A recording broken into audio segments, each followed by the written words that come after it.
Scott, have you seen Once Upon a Time in the West? I've seen it several times, and I worship at the feet of Sergio Leone, one of the greatest directors of all time, and a very unique director of Westerns.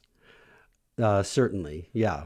And I thought it would be, I feel the same way about this movie. I think for me, it's one of the greatest movies ever made. For me, it's my favorite Western, even though it is an Italian film from 1968.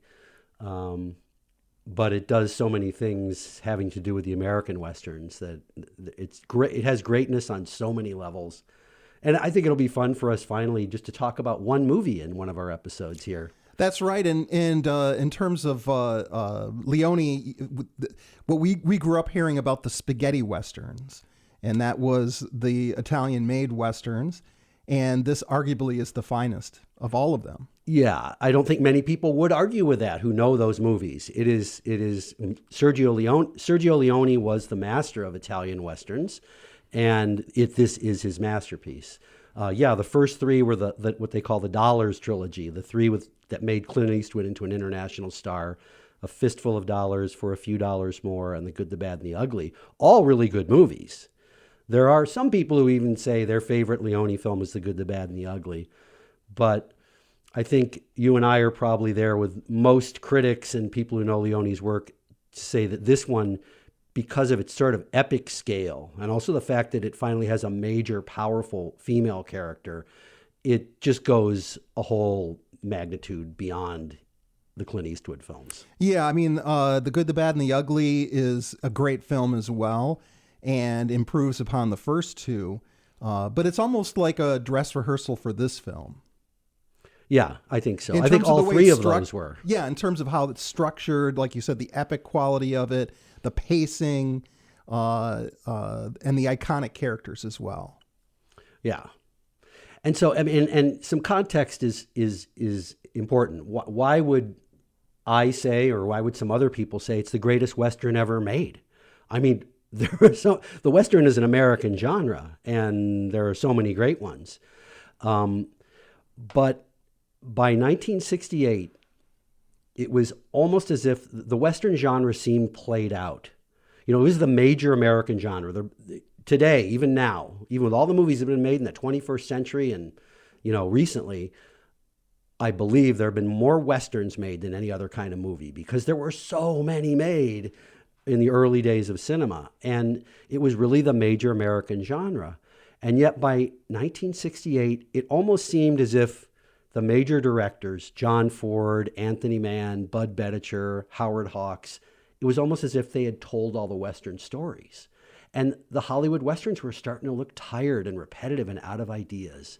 And Hollywood cinema was changing anyway, with the young directors coming up and films like Bonnie and Clyde. And it was just prior to the emergence of people like Scorsese and Coppola and Spielberg, just a few years after this was made. Right, and Leone was much younger. The four major Western directors I just named were all much older than Leone. They were in the latter part of their careers. But, along comes Leone, and what he does is he remakes the Western in a way that makes it even greater. This movie it pays homage and respect to the classical Westerns. In fact, there's a huge list of the number of shots and scenes and moments and dialogue that refer directly to Leone's favorite Westerns. But at the same time, he's not just ripping them off in an uninteresting way. He's making this movie that is like, aren't Westerns great? And here's how they can be even greater. And the other thing that he does is he makes part of the film in the United States, whereas the other spaghetti Westerns were all made in Europe. And he shot scenes in Monument Valley, which John Ford essentially owned Monument Valley in his Westerns. Well, yeah, I mean, right. You're saying he owned them because John Ford used more than most directors at the time. He shot exteriors. I mean, once he started shooting Westerns and stuff, he just wanted to only shoot outdoors. And he shot scenes, at least some scenes, for about 8 different Westerns, I think, in Monument Valley. And it's iconic, and it was associated with Ford.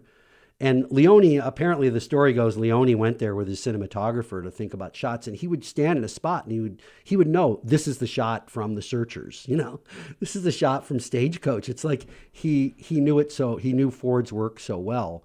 And yeah, the Italian Westerns were all shot, basically the exterior they liked were this mountainous region of Spain. And so they shot there, and then they shot in studios in Rome. And this movie is shot mostly in the mountains in Spain. The interior's in the studio, Cinecetta studio in Rome. But they went to Monument Valley for 1 week and got amazing shots and then faked it for other parts. There's a scene where they're all going into a cantina, and this scene is undoubtedly shot in a studio in Rome. But the saloon doors swing open as these bandit characters come in, and they had brought red dust from Monument Valley back with them. And as the guys walked through the door, the crew threw this dust behind them. So you see the red dust. So even when you're seeing scenes that are shot in Spain that look like a kind of grayer, tan-looking mountains, he maintains the illusion. Now, in talking about this movie, you have to talk about the opening scene, which is one of the greatest opening scenes of any movie. So talk about the opening sequence. Well, the opening sequence is basically a sequence where three bandits, who we find by the end of the scene are basically hitmen, are at a station waiting for a train to come. And they originally were going to score it with music, but Ennio Morricone, the great composer, and one of the reasons that Leone films, one of the major great things in Leone films, Morricone's music. Morricone decided not to score it with music, but just to suggest things with sounds, the sound of a windmill squeaking, the sound of drops of water plopping in the brim of one of the hitmen's hats. And there's this prolonged scene. It's very, you see it sets it up for the whole movie. The movie is very slow paced, but the great thing about it is that all the waiting, all the slowness pays off completely at the end of the film, and you see what it's all about.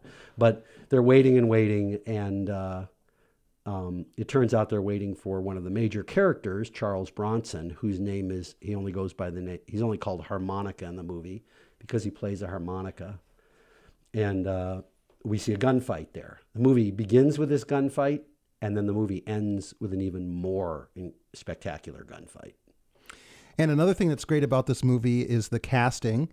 It was the first film. Harmonica is played by Charles Bronson, and it really sets the stage for his career. But Bronson, before he started doing all these crappy vigilante movies, right? And but the casting Henry Fonda, the great American iconic actor, as the bad guy, as the villain. Right. So there's four major characters. The lead, the first name in the credits is Claudia Cardinale, who was a wonderful Italian actress. And then there's Jason Robards, who was more known as a stage actor, but who did a lot of great movies, an American actor, Charles Bronson, and then Henry Fonda. And the genius of casting Henry Fonda is that Henry Fonda was always a hero in movies. He was an iconic hero in American films. He played Abe Lincoln. He played Tom Joad. He always played heroic characters. And Leone decided to cast him as one of the most evil villains in the history of cinema. And it works so well. Yeah, I mean, Henry Fonda he's a great actor, and he's really scary. His beautiful blue eyes are suddenly cold and dead, and he did it deliberately because he knew American audiences. It's the classic casting against type. It's very effective sometimes when you take a character that's known as one type of character, an actor who's known as one type of character, and you cast them as the opposite. And one of the things that's so striking about Fonda's, essentially his face and his eyes being on camera, is that Leone is constantly using close-ups. And the way that he frames the close-ups is very, very much a part of the pacing of the film. Yeah, so we should talk a little bit about his style. I mean, first of all, the movie itself, it's mythic. It's like an Italian opera. It's like mythology. He recognizes very well that the American West is America's mythology, right? And there's bigger than life heroes who say bigger than life things. The screenwriter John Milius said, at the end of Once Upon a Time in the West, you feel like you've been part of something big, something important. It has all these themes, the themes of the revenge, heroes and villains, westward expansion, the railroad, the role of robber barons and capitalism and greed in the westward movement, the old-fashioned Western bandits, and maybe beyond, more than anything else, it's about the end of the West. The future of the West is kind of represented by Claudia Cardinale, a woman who will represent family and growth. But the evil villain, hitman, the bandit, and the gunfighter, played by Robards, Fonda, and Bronson, they all are, it's the end of their time. So, and then how does he do that? How does he show it? And this is, you just mentioned his close-ups and so forth. He has a style unlike anyone else's, and it perfectly fits this ability, this goal of creating an epic. So, yes, he always shot in widescreen, right? CinemaScope, widescreen, and color, of course, and he would do these extreme close-ups of faces, but he also showed huge mythic landscapes like Monument Valley, and he would often do them in the same shot. He's shooting in bright daylight, so he has a lot of depth of field. He has a great range of focus. And one side of the screen would be a close-up of a face is so close that the face itself is almost like a landscape. And then in the background, there'd be this huge landscape. And so, and then you add to it all the other things that make up Leone, the incredible use of Ennio Morricone's music with very unconventional scoring. He used electric guitar, harmonica, clavichord, whistling. I mean, a lot of things now are more, though electric guitar is used freely in movies as scoring now, but it was pretty different then. And each character has their own theme. They do, yeah. And in fact, the story goes that they already had all the music composed with each character's theme, and they played the music on the set. Italian films are almost entirely redubbed in post-production. They use very little, if any, of the sound they record live. So it gave him the freedom to even though they're speaking their dialogue, they're going to go back and dub it back in again later. So it gave him the freedom to just almost shoot it like a silent movie, and he was playing the music so people could move in the rhythms of the music that was going to be in the finished product. Claudio Cardinale's character makes an entrance, and it's shot in a certain way. And then a minute or two later, Jason Robards' character comes in, Cheyenne, and it's shot completely different. It's a little bit more skewed with his entrance, whereas hers is straightforward. I wasn't aware of that. Yeah. Which makes sense because she's sort of the character that represents sort of the moral center of the film. But he's a bandit, right?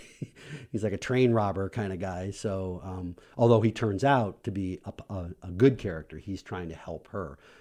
He and the completely mysterious character who just plays this harmonica, and all he wants to do is find Frank, the evil character. And we never know why until the end of the movie. And I showed this movie to my classes. We've talked before about how I taught film to high school students, and they didn't have a high tolerance for slow-paced stuff. And I would sort of start to lose them along the way in this movie. I mean, they'd be like, this is so long, it's so slow. And of course, it takes a few days to show it when you've only got an hour at a time in a classroom. By the end, almost everybody was like, they agreed with me that it was worth the wait. Everything comes together at the end. Anything in closing? All I can say in closing is if you have never seen Once Upon a Time in the West, see it. One last warning I guess I should have made, which is that it is kind of sexist. It's a little dated. It's definitely dated in its portrayal of some of the sexuality. People might laugh at that or be annoyed by it now. Just recognize it. Or even offended. Or even offended, definitely. It's a product of the time. But the Claudia Cardinale's character is arguably the most important. She's a strong, powerful, intelligent character. And so you just have to sort of realize it's a product of its time. But yeah, anyone who's interested in Westerns at all and the history of movies, this is a must-see.